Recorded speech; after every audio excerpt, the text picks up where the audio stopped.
রোজের একঘেয়েমি চিকেন খেয়ে বিরক্ত হয়ে গেলে চিকেনটা একবার এরকম করে রান্না করে খেতে পারো, আশা করি ভালো লাগবে।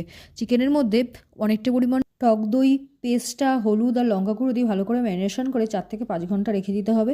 এরপর কড়াইতে সাদা তেল গরম করে বেশ অনেকটা পরিমাণ পেঁয়াজ ভালো করে ভেজে আলাদা পাত্রে রেখে দিতে হবে ঠান্ডা হওয়ার জন্য।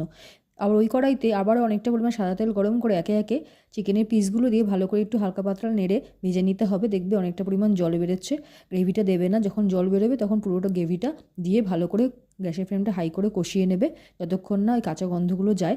দেখো ভালো করে কষিয়ে নিচ্ছি। এরপর কি করবে, পরিমাণ মতো নুন দিয়ে দেবে। পরিমাণ মতো নুন দিয়ে গ্যাসের ফ্লেমটা হাই রেখে আবারও খানিকক্ষণ কষিয়ে নেবে যতক্ষণ না মাংস থেকে তেল ছেড়ে যায়। দেখো মাংস থেকে তেল ছেড়ে গেছে। এবার যে পেঁয়াজটা আমরা ভেজে রেখেছিলাম ওর সঙ্গে অনেকটা পরিমাণ কাজু বাদাম ভালো করে পেস্ট করে নেবে। কাজু বাদাম আর পেঁয়াজের পুরো পেস্টটা দিয়ে দেবে, ভালো করে মিশিয়ে নেবে। এই সময় কিন্তু গ্যাসের ফ্লেমটা লো রেখেই রান্নাটা করবে। দেখো ভালো করে মিশিয়ে নিয়ে আমি কিন্তু এখানে মিক্সি ধোয়া জলটাও অ্যাড করে দিলাম।